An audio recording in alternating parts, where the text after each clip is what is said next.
But I really don't have any regrets. I really don't. I've lived exactly how I've wanted to.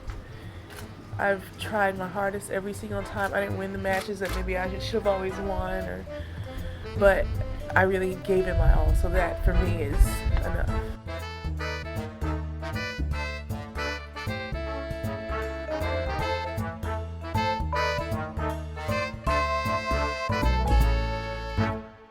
Hello everybody, welcome back to the Body Serve. I'm Jonathan. And I'm James. We're coming to you a couple days after the conclusion of the Sunshine Double Swing, after the end of the Miami Open, and Iga Swiatek won them both. She did. And I would really like to see the Oxford English Dictionary entry on the Sunshine Double, because I really want to know when that came about. When did the terminology happen? Why? Because a few years ago, it just became a thing that everybody knew all of a sudden. Mm-hmm. And previously, I didn't identify that stretch by that term. Okay, but are you wanting to know it so that you can demean it? Or accept that it's worthy of praise? No, I'm just curious.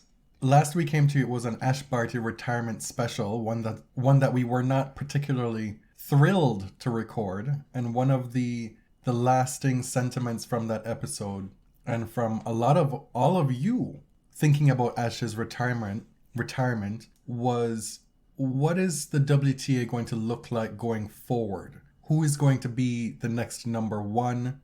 Will there be a vacuum left at the top of the women's game? Is there going to be a period of, well, what's going on? How long are we going to feel Ash Barty's absence on the women's tour? And we got a lot of answers to those questions in the last week. By the time we recorded, it was already apparent that Iga was going to take the number one ranking. And while nobody is replaceable, least of all Barty, the void at the top didn't last very long. Iga really did earn that number one ranking outright and gave us a kind of a taste of potential rivalries that may develop over the next few years as well. With whom? With Naomi Osaka, for one. Well, you said rivalries plural, so... Okay, well, let's start there. Okay. Right, I kind of expected it would take at least a little while before we got some clear idea of who is the firm number one on the women's tour. And it's kind of crazy that within the last 6 weeks, with Iga winning the first 3 1,000 tournaments on the year in Doha, Indian Wells, and Miami, and with just how dominantly she's won them, that she pretty much now has as big a lead as Ash did when she retired as number one. Yeah. And we were talking on that episode about how while the WTA can be chaotic, there was stability at the very tip top for a few years now, right? Ash was number one for over 100 weeks, and it wasn't clear what it was going to look like afterward. And now Iga seems to be asserting herself as that person. Of course, she has a Rome title to defend, I think quarterfinal points at Roland Garros to defend, but clay is her best surface, and she does have opportunity to make up ground there. With the win in Miami, she's now won 17 consecutive matches. She joins Steffi Graf and Kim Clijsters and Victoria Azarenka as the only woman to have achieved the Sunshine Double in the same season. To your question before of when did this become a thing, I watched Steffi's career, I watched Kim's career. I only really knew of it when Vika won it. Yes. Yeah. It seems a very 2010s thing to me, because I remember watching Kim do it and coming back from this wrist injury that threatened to end her career and having this incredible 2005, winning her first major at the US Open. Just want to drop that in there because that was one of my favorite years of tennis ever. Which one? 2005. Okay. Iga's path to the title in Miami, beating Golubic, Brengel, Goff, Kvitova, Pegula, and then Naomi Osaka in the final. Every single match in straight sets. Only one of those 12 sets was she pushed beyond 4 games, and that was Jessica Pegula in the semifinals. 3 of those sets were bagels, and we're beginning to take for granted that when Iga plays well and wins a title, she's wiping the floor with her opponents. Right? These scorelines are a little bit scary. The last of those 3 bagels came in the 12th set that she played in Miami, closing out the title against Naomi Osaka with a bagel. Yeah. Let's start at the beginning. This was only their second meeting ever. The first was way back in 2019 in Toronto. Naomi beat Iga 7-6, 6-4. Iga was only 18 at the time. She was much heralded as somebody who could be great, but we didn't know a whole lot about her then. She wasn't a major winner. Naomi was. And Naomi actually went on to lose to Serena Williams in the next round, which we were lucky enough to see in person. Mm-hmm. Serena's only win against Naomi we got to see in person. That was one of the coolest things that has happened to us as podcasters. We got free tickets for that session. I think we were asked, like, when do you want to go? And we're like, well, we'll go this night. And we went, and we were able to see Naomi and Serena for free. I mean, that sounds braggy, but it was just, like, really cool. It honestly never happens. No. So going into this match, they both have a really good record in finals, right? Iga is 5-1 on the WTA Tour. This was before the Miami final. Naomi was 7-3. And you got the feeling that this could be the rivalry, especially on hard courts, where both of these women have reached heights that are just really impressive and feel like very few have reached that level of play. Okay. But as the name of this episode is called Doing the Most, we were, and a lot of folks were, doing the most with the anticipation for this match. Mm-hmm. Because if you think about what these women were bringing to this final, they were a tale of 2 paths. Naomi is just recently resurgent. Iga is well and truly flying high. And so to think that this was going to be a stellar final would be squarely banking on Naomi's track record as a hard court assassin. Right. Because she hasn't had the match play. She hasn't had the match wins. And while, hell, that semifinal against Belinda Bencic was incredible to watch, Iga was, for me, the clear favorite for this final. Yes. I think a lot of the anticipation was more of what could come to be in the future. I think most people understood Naomi hasn't played a whole lot. She had that unfortunate end in Indian Wells. She seems to be sort of getting her footing and enjoying herself again on the court in Miami. But that doesn't necessarily mean she's back in full flight, right? That her game's exactly where she wants it to be. And on the other hand, Iga is, just dominating opponents. That kind of momentum is really difficult to overcome. And within a match, you can see how Iga builds momentum after winning a first set. Naomi did some great stuff on serve, but it wasn't a particularly compelling match. She couldn't generate any breakpoints on Iga's serve. And once Iga wins the first set on hard courts, it's kind of lights out when she's playing like this. At this point, it's once Iga wins a first set period. It's just circumstantial that the last few tournaments have happened to be hard court. Building off what you said just now, I think one of the lessons going forward from the most recent weeks on the tours, the thing that we should take away most is that we should stop looking toward the future. We should stop wanting to and needing to make these grand proclamations as to what the tour, what tennis could look like if this person did that, if Nick Kyrgios did this, if Naomi Osaka is back, if Ash Barty plays 5 years, how many titles will she win? If Carlos Alcaraz wins Miami, will he win? He's probably going to win 60 majors. For me, it's a lesson in staying in the here and now. And this is tempting to do among commentators and analysts of any sport, right? To be the one to predict the future. But tennis actually happens to be at a pretty exciting place at this very moment. And we'll talk about the men in a little while and prognosticating about how many majors Carlos will win and all of that. But on the WTA, the gals are already doing it. The ATP has done a great job with next-gen finals and all of that. The WTA doesn't need a next-gen because the next-gen is the current gen. people are now saying, can you stop generating? Stop hatching and snatching. Can those who have already hatched snatch some more before any of you incubate? Right. But Iga Swiatek and Bianca Andreescu both won their first major at 19. Naomi was 20.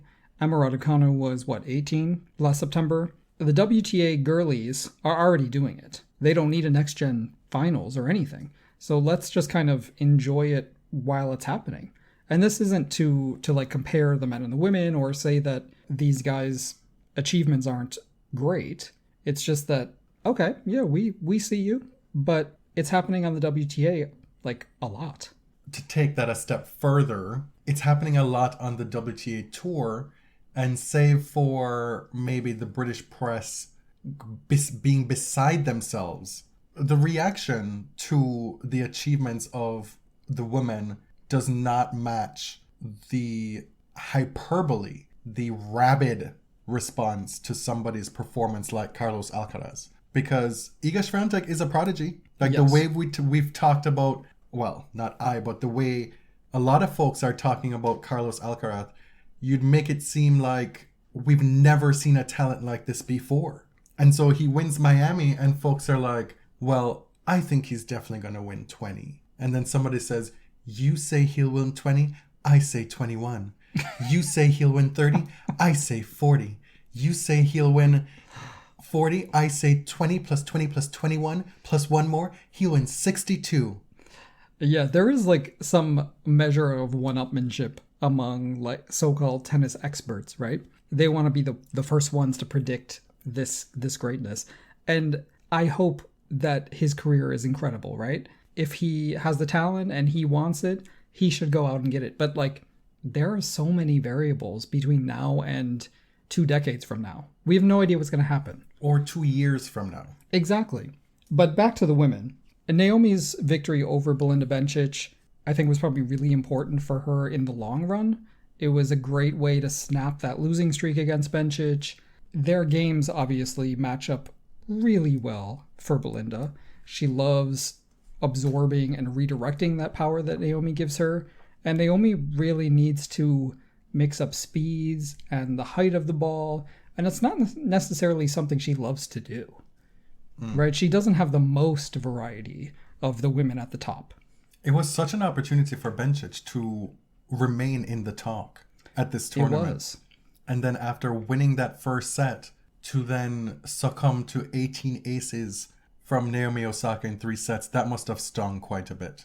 And if I'm being especially petty and shady, what I'm thinking here is that legitimately Belinda Bencic has been heralded for a long time. She's had to deal with a lot of injuries, and she's had to see a lot of women younger than her come and win titles that she probably felt, and we all probably felt, that she would have at least won one of those majors by now. And the fact of it is that she is one of the most talented tennis players on tour. There is barely anything she cannot do on a tennis court. And yet, outside of winning the Tokyo gold medal, the slam results have not ratcheted up as yet. And she's still very young. She's been around a long 24, time. 25. Right. So there's tons of time for her. And then she has to play Linda Fruhvirtova today in Charleston and get really pushed in that second set. Mm-hmm. There's somebody coming all the time on the WTA tour. So now Iga heads into the clay season. The only thing to stop her and her confidence is what? Expectation? Barbara Krejcikova? The burden of being number one? As we say all the time, anything can happen and we should expect anything to happen. And I just cautioned against making grand declarations. But at a very minimum, looking at this, she's put herself in an excellent position to continue this momentum on her favorite surface. Yes. Krejcikova's number 2 is only 5 points ahead of Paula Badosa. Badosa does have a lot of clay points to defend, but the rest of the top 10 is pretty packed together, points-wise. There's roughly 800 points separating numbers 2 and 7. Swiatek has a roughly 1,700 point lead at number 1 over Krejcikova, followed by Badosa at 3, Sakkari at 4, Sabalenka 5, Kontaveit 6, Karolina Pliskova 7, and a brand new career high, cracking the top 8 for the first time, is Danielle Collins, the highest ranked collegiate WTA player in history. Really? Yes. Oh, wow. Naomi Osaka is back up to number 35. Luckily, she will not have to rely on wildcards going forward at most events. And after this tournament, she talked about how she's ready to tackle her surface bugaboos, to really make strides on clay and grass this year. Because at this point, folks kind of make fun of her and her lack of results and prowess on those two surfaces, saying she's a one-trick pony. Like, okay, yeah, Iga and Naomi may be the premier rivalry going forward, but what, only on hard courts? Like, what is she going to do on the other surfaces? And I don't think there's a really good reason that Naomi can't excel on clay. I don't think there's a question about her fitness. It's really just about match play and gaining confidence. It's also her style of play, really. Sure. But it doesn't mean that she can't make enough of an improvement to where she's competitive. Yeah, if she can, like, dig into points and keep a level head within points, she has that kill shot that can end points on any surface. And these days, it seems like you do kind of need that on clay. For me, it's not so much the kill shot to be effective on clay. It's having the variety in game and being able to incorporate more into your game. Do you remember last year how many drop shots we saw in the clay season? Mm-hmm. But I think if you don't have that big weapon, you do risk being out here dirtballing for like 3 hours. And not everybody's going to do that or can do that. But maybe you have to be willing to do it for a match or two. Sure. Because eventually the chamber is going to run out of bullets. I don't like that metaphor, first of all. Okay. But as you just said to me, you're going to run into a Cerebos Tormo. You're going to run into a Cami Osorio who is going to frustrate you and drag you around for hours, right? Shout out to Daria Saville, recently married to Luke Saville. You may have known her previously as Daria Gavrilova. She is making a comeback. She's back inside the top 130 by making the 4th round in Indian Wells and the quarterfinals in Miami. Yeah, she had some great wins in Indian Wells, taking out Jabeur and Mertens. And reaching the quarterfinals, she gets all the way to Bencic, losing to Bencic and setting up that marquee semifinal. Bencic and Osaka. The last thing of note that I want to mention from Miami is the women's doubles final, where Vera Zvonareva and Laura Siegemund won the title. They've played 3 tournaments together this year and won 2 of them. And I believe they've only played 10 tournaments together. The first of which was the 2020 US Open, where they won the title. Their partnership was derailed because of a long-term injury for Siegemund, but they're back. And I just read an interview with a Champions Corner interview with WTA insider Courtney Nguyen, where they were asked, well, what are your plans going forward for the season? Because, like, y'all have something here, clearly. You play really well together, but you're both at this kind of strange place in your careers where you're both at least still conceiving of yourselves as primarily singles players, and you want to be inside the top 100. But because of your ranking, you kind of have to pick your spots where you play. And that may not coalesce for both your schedules to play doubles together. And they were like, well, we could prioritize doubles and we're sure we'd be good at it. Well, clearly at this point. But for Siegemund, we know that she's a hell of a clay court player and this is her spot. Yes. This is her time of year. Yes. And so she said, well, if it's to work out, it's to work out. If our schedules align, great. But for me, I need to make best use of my 8 protected ranking entries in this clay season to build my ranking back up. So that's just something to look at going forward. Because as of right now, Zvonareva is up to number 23 in doubles. Yeah. Siegemund, before she tore her ACL, was, and still is, a great, great clay court player. She was the bugaboo of many a top player throughout the 2010s.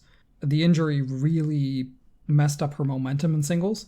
And Vera is 37 years old. Actually, we share a birthday, not a birth date. Not, You sure? Not quite there yet. Very But close. I like Right? I like to retain some mystery here. Yes, but we have the same day of birth. As do quite a few people on tennis Twitter. We've Yes, learned yes, over the yes. years. And Vera is still chugging along in her singles comeback from retirement, but these are both excellent doubles players. Before we get into the men's side of Miami, just a couple of hours ago, we learned that Jo-Wilfried Tsonga will be retiring after the French Open. Oh, I know this is like not the best news for you personally, no, not a huge surprise though. but it did, and why I put this here, because it's fresh in my mind, I want to get it out. We know that Jo-Wilfried Tsonga is infamous for having said in a press conference many years ago his famous quote about women's tennis players and their hormones. Now, I went back and looked it up because I needed a refresher. You can wax poetic about him afterward, but he was asked, why is it that the men are so consistently having the top seeds in semifinals and the women are not? And he said that it's because they're emotionally unstable. And then went on to say that The women are. women are emotionally unstable, and followed it up by saying, they have all these hormones and all that other bad stuff or something like that. Like, dude, the reason why it's always the top four, it's because they're so much better than you. Those guys, as history has shown, are miles better than anybody else that they played against. Should we bring up their head-to-head records? Like, wow, talk about something that was already not going to age well, but mercy. I would love to see the question posed again in light of the innumerable emotional histrionic outbursts among the ATP men recently, and to see if that's going to be attributed to hormones. Yeah, so not his best moment. No, we're not going to... Speak for yourself. No, I'm saying we're not going to do a tribute to Joe at this point because the news just came out. He hasn't retired yet. We'll save that for Roland Garros. Do we do tributes for people who have been banned from the podcast Well, in the that past?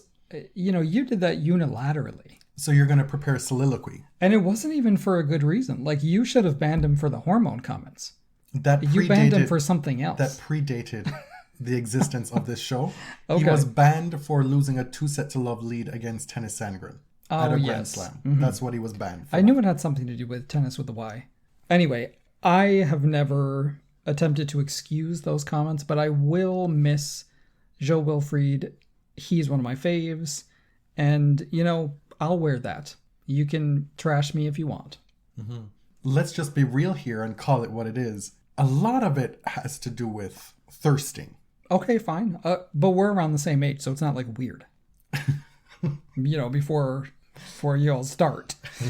Miami was dominated by Carlos Alcaraz, following up a semifinal performance in Indian Wells where he pushed Rafa Nadal to the brink in the semifinals. He comes to Miami and wins the entire thing for the biggest title of his career. Did you get my reference earlier when I was saying, you say he'll win 40, I say he'll win 60? It was Gone with the Wind fabulous. I thought so. That's what it was. You say I'm crazy. I say I'm fabulous. Exactly. That's what that was. Wow, that was such a great Atlanta reference. Carlos Alcaraz has arrived. He's really top of mind for basically any person talking about tennis these days. And I always feel like it's our job to dial back hype in general. Well, it's easy when it's so out of pocket. Yeah. People are doing the most with Alcaraz. And it doesn't mean that the hype and the excitement is not deserved or earned to some extent. It's just, why do we always have to take it that much further? Yeah. Listen, the guy has such a complete game. He obviously is mentally so there. Like, he has... Great players have something that other talented players don't. He's able to put all these gifts together at a young age that we don't really see that often on the men's side anymore. Typically, men his age don't have the touch at net, don't have one of, this is not hyperbole, one of the best lobs going in tennis, period. Like, these are the kind of feel shots that tend to develop a little bit later on. But he seems to be able to do whatever he wants on a tennis court. And there also seems to be a bit of a unknowable, unnameable, etc. fueling him right now. That sets him apart. That X factor that people are always looking for with tennis players. He seems to have it going now. As to whether that will continue uninterrupted, that's a whole nother matter. Because winning big titles, and he's yet to win a Grand Slam, let's just put that out there. It's wild that we're speculating how many slams he's going to win when he hasn't even won one. He hasn't even played the French Open before. And so the only comparison that folks can make is, well, Nadal hadn't won a slam, or Nadal hadn't played the French Open before he won it in 2005. That's immediately where we're going to jump to right now. Like, that seems a bit much. Right.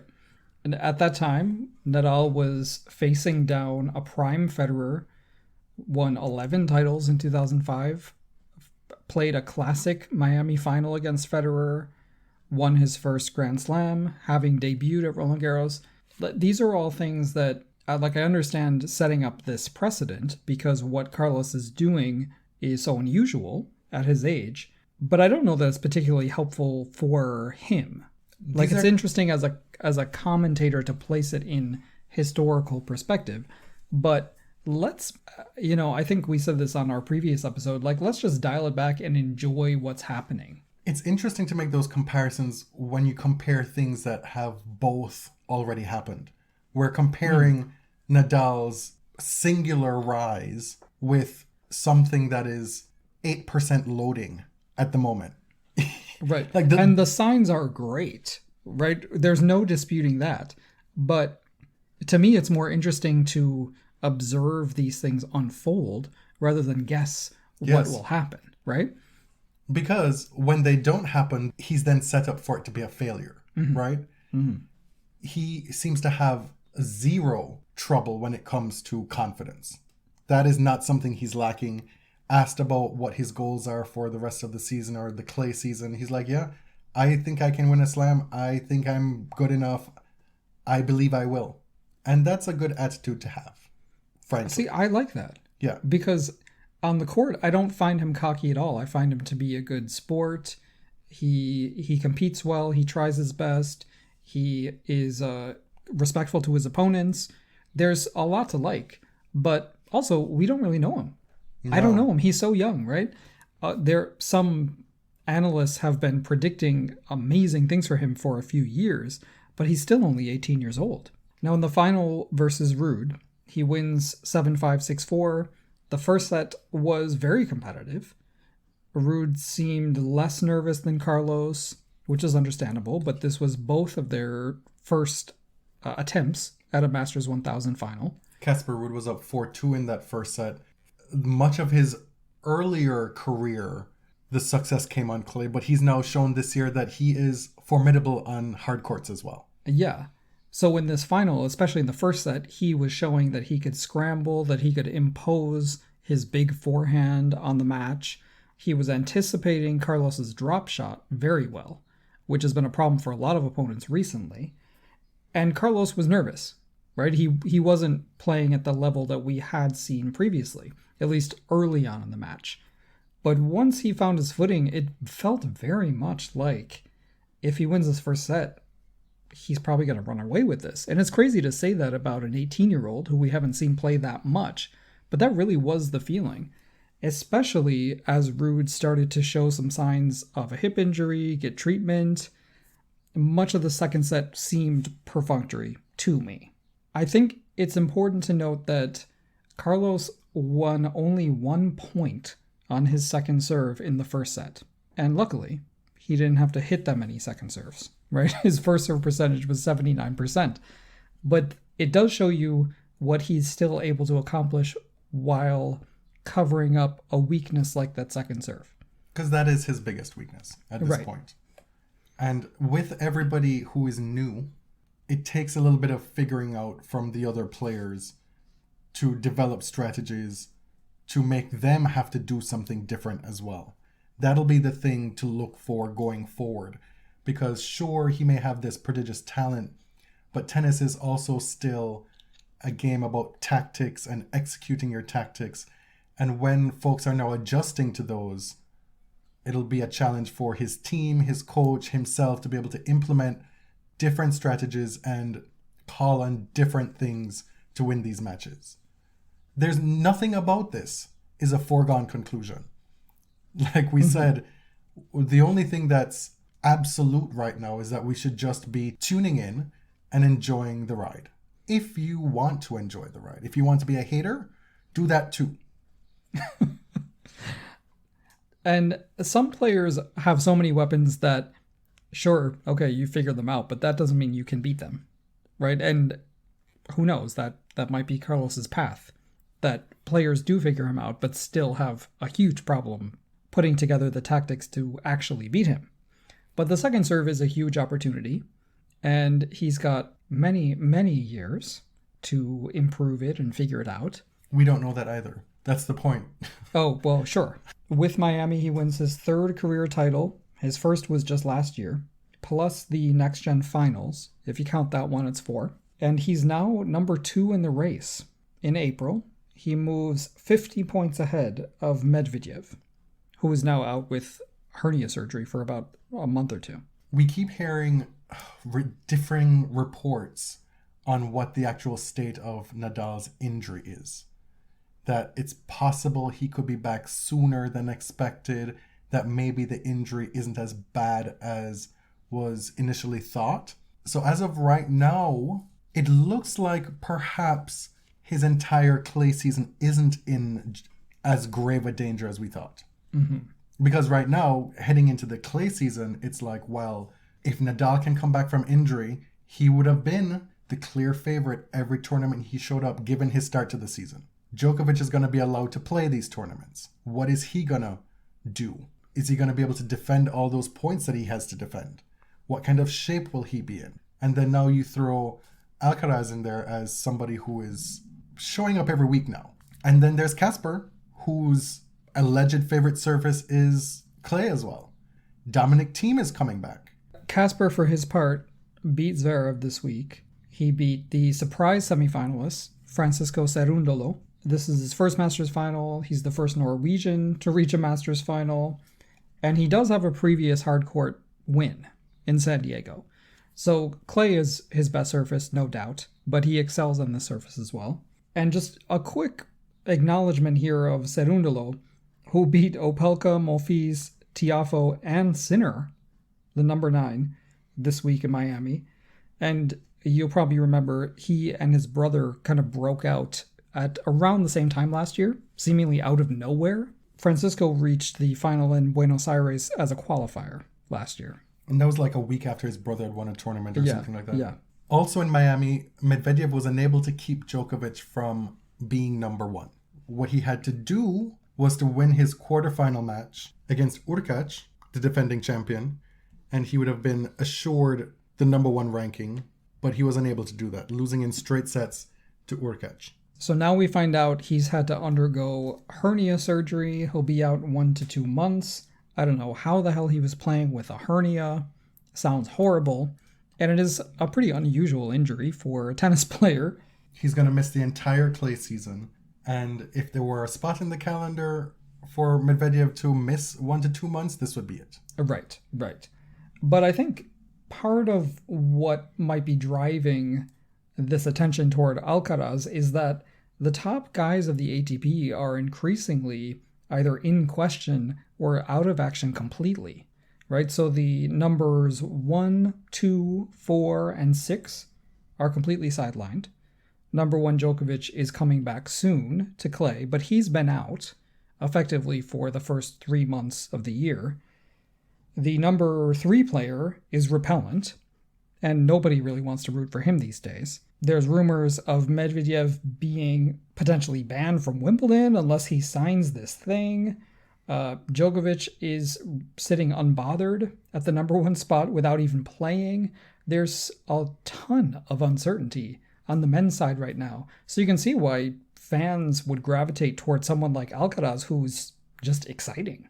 I mean, it's not just that. There's been a years-long quest now for the person who is going to take the mantle from the big three. Yeah. Like 4 years ago, 5 years ago, 2017, heading into the 2017 season, if you had said, well, Rafa Nadal is going to win the Australian Open in 2022 and he's going to be undefeated until he gets to the final of Indian Wells, all on hard courts, you'd have been like, what is going on in this tour? Because at that time, we were promised Dominic Thiem. He's won a slam, won.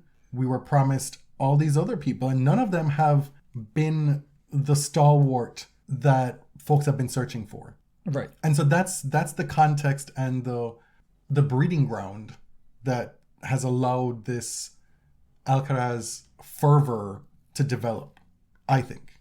People talk about the lost generation with the Dimitrovs and the Berdics before then, like all these players who are supposed to take that mantle and they never did it. And then another generation came and they really, for the most part, haven't done it. And so now we're looking to the Felixes, the Carloses, all these 21 and unders now to be the ones to displace these grandpas on the ATP tour. Right. It's a little bit harsh to see people say, oh, well, Tsitsipas is going to get eclipsed by Carlos. And it's, okay, his time is not over, right? He's not that old. This generation is not done for. The old guys have to retire at some point. Let's just, wait and see. These careers of the guys who are in their early 20s have not been written yet. Also in Miami, we got another dose of men behaving badly. Brooksby, Jensen, Swanson. He, What, you put this on the agenda and I literally could not remember it. Which one was this? Heath. Did this actually hit the person? This was the one where he was up 4-1 in the third set, double break, was displeased with losing the point, and then threw his racket behind him to the back of the court. Kind of skidded it along the ground, and it grazed the ball kid, and was not defaulted. Yeah, I was very confused, because I thought that was an obvious default. If you actually make contact with somebody on the court. Bernardus has been involved in so many of these incidents lately, right?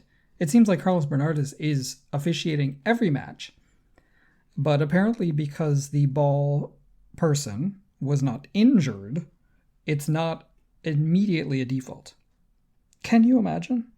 Like, I know that Nole Fam is researching the medical records of that person who was injured by Djokovic at the 2020 US Open.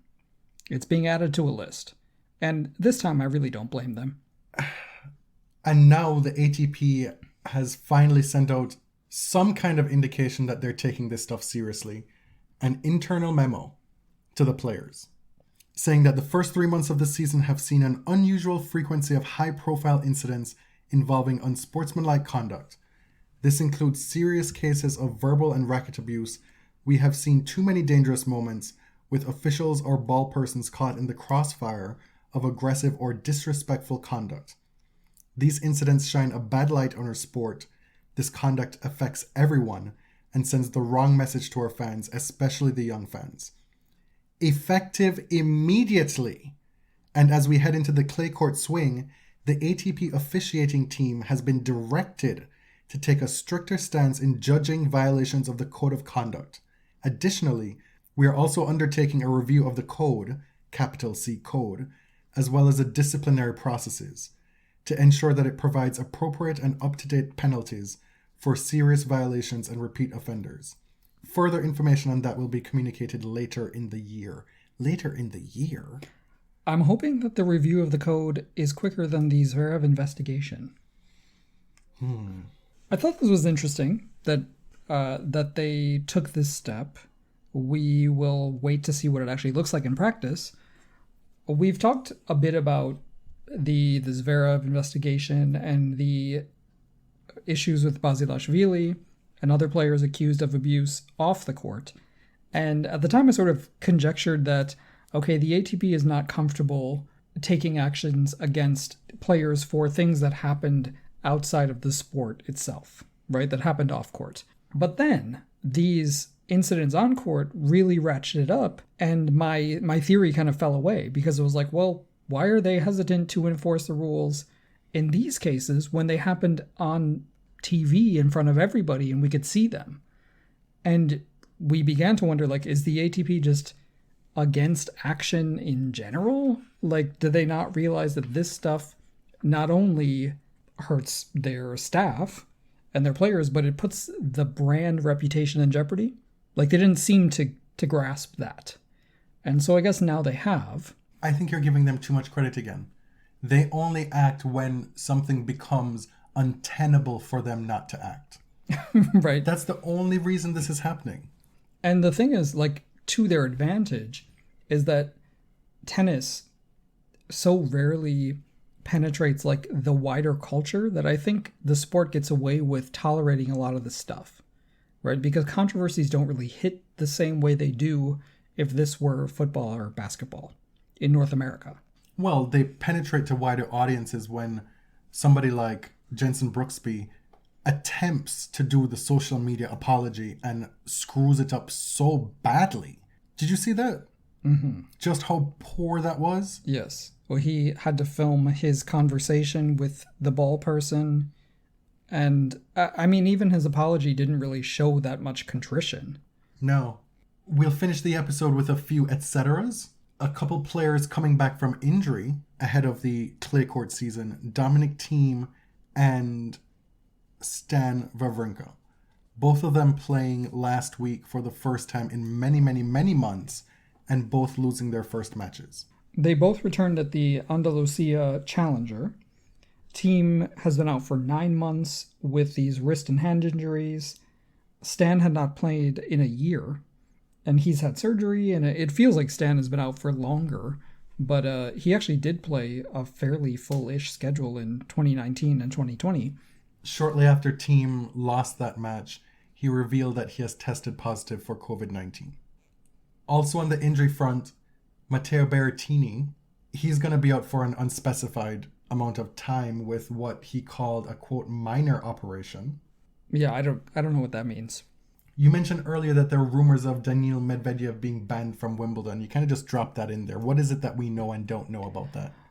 Well, we really don't know whether the All England Club is motivated to take action at all. I think it was the British sports minister who was quoted in a Telegraph story written by Simon Briggs about how a private club would have the option to ban a player for a reason like this, right? If Medvedev hypothetically wouldn't sign something that was condemning Russian actions in Ukraine, that he could be banned.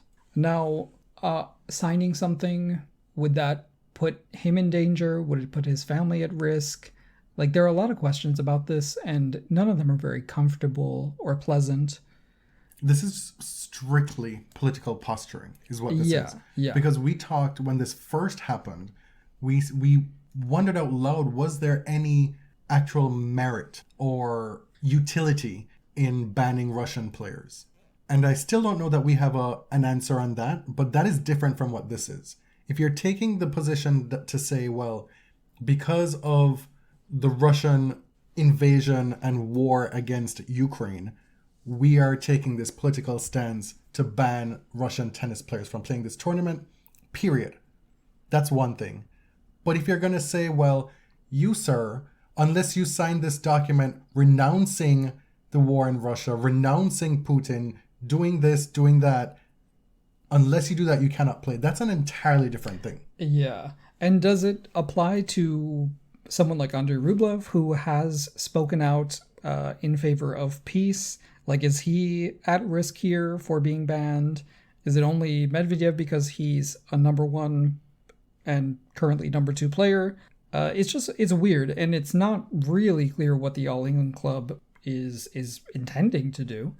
And it's different from denying someone a visa, because unlike the other majors, Wimbledon is run by a private club. This isn't about a country banning a person. So, I mean, this could all just be hot air. and speculation on stuff, behind the scenes or what, but I personally would have a hard time seeing this happen under the conditions that it's being spoken about. A lot of news coming out of IMG recently. Frances Tiafoe has been announced as the newest client of IMG's tennis wing and will be primarily represented by, you guessed it? No, you probably didn't guess it. Jill Smoller.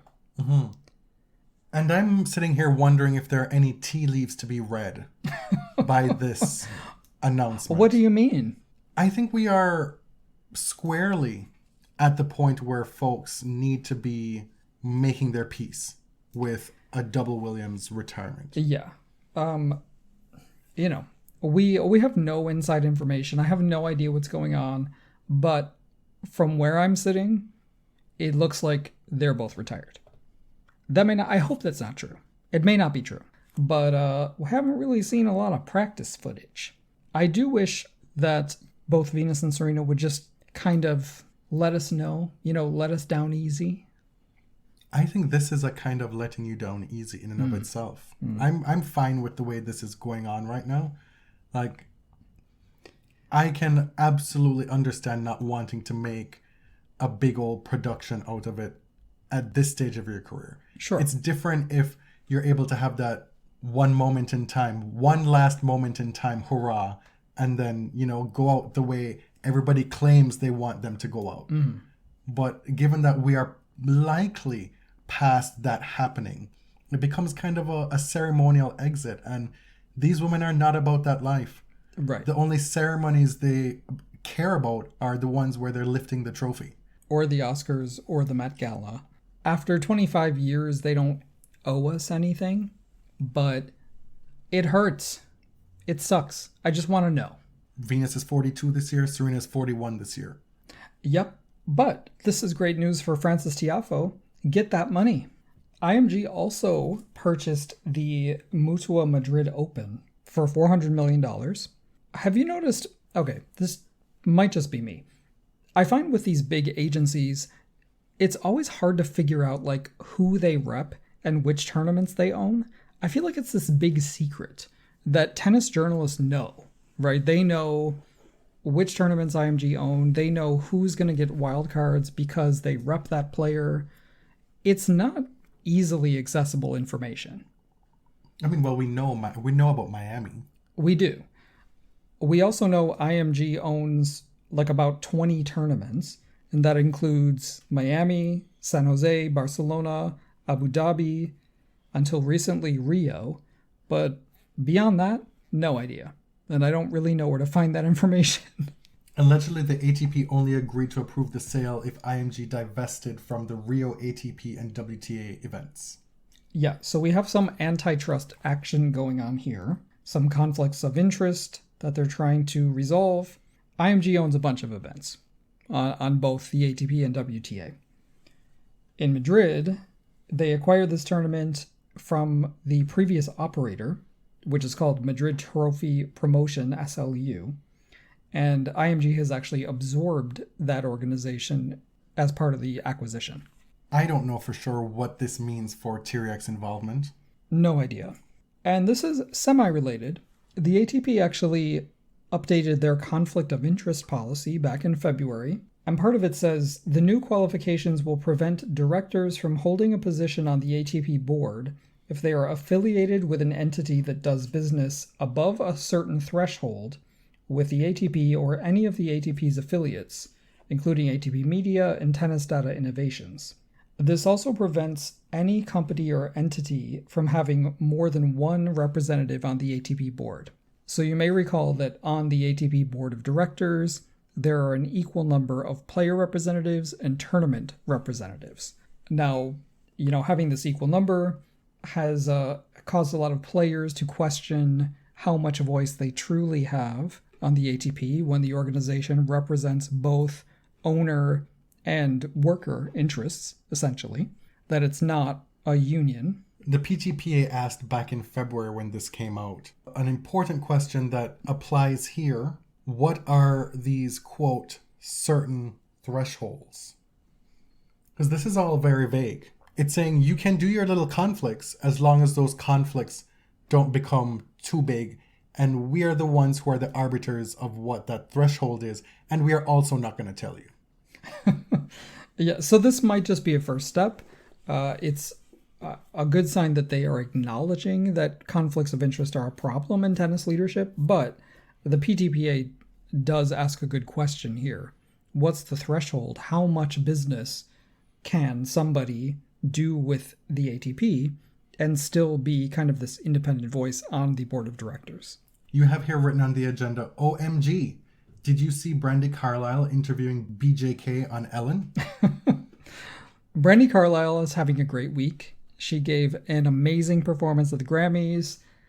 She got introduced by the Joni Mitchell, who has made almost 0 public appearances over the past 5 years, and Bonnie Raitt.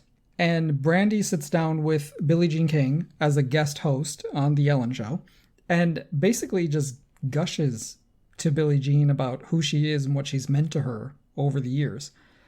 And I just love to see it. I love that Brandi has really gone out of her way to honor the women who came before her. It's just big lesbian energy is what it is. Also in that interview, something that stood out to me right away, Billie is being asked to describe what happened with the Battle of the Sexes, and she's saying about Bobby Riggs, quote, "He beat this other woman, Margaret Court, and then I had to play him." Beat this other woman. This other woman. This other woman, Margaret Court. You know, I feel like that's a good way to refer to her from that era. There was this other woman. I don't know, heard a 24-time Grand Slam singles champion. A concocted 24-time Grand Slam singles champion. It happened. I'm just saying, like, it did happen in real life, but Billie Jean's approach to Margaret over the past decade has been avoidance and a lack of acknowledgement. And it's been very pointed in Billie Jean's way. So check out that interview if you haven't yet. And the final thing we'll talk about on this episode, and I'm glad that we, for reasons beyond our control, had to wait this long to record this episode, and thus gave this story a chance to kill itself, somewhat, is the Will Smith Williams sisters Oscars debacle. Immediately no. I've seen what I need to see. No. I would like to remove myself from this discourse. Venus and Serena had to sit there and watch this happen on a night that was the culmination of this journey to honor their father. It was their big crowning achievement, getting to the Oscars, and then to have that happen, to sit there and watch it, and then to have this egomaniac compare himself to Richard to excuse his behavior. And I'm not sitting here getting into whether the behavior needed to be excused or not. I'm commenting on what he did. Yes. On what he did. Like, that was just a metaphorical slap in the face. Yeah. I'm going to excuse myself from commenting on the slap or the joke or two very rich men having beef with each other. Like, that's not something I'm going to get into. My only kind of heartbreak was that it did take away from Serena and Venus's and the Williams-Price family's moment. Like, I wanted it to be about them. And that's it. Amy Schumer, the prototypical white feminist, even got in a stupid joke early in the night about how, the Williams movie is about their father, and not them. It's like, wow, that's hilarious. Never heard that before. She is dizzyingly dizzy, Amy Schumer. Yeah, just a parade of stolen jokes. What I want to talk about is Beyonce's performance, because that's what should, in my mind, really should have been the highlight of the night. When I heard that she was going to perform on a tennis court in Compton, the song that she recorded for King Richard, like that moved me to tears just thinking about it. It's so important. What it means is really hard to put into words, right? We've seen the Williams-Knowles intersection before. We've seen Serena in the Sorry video.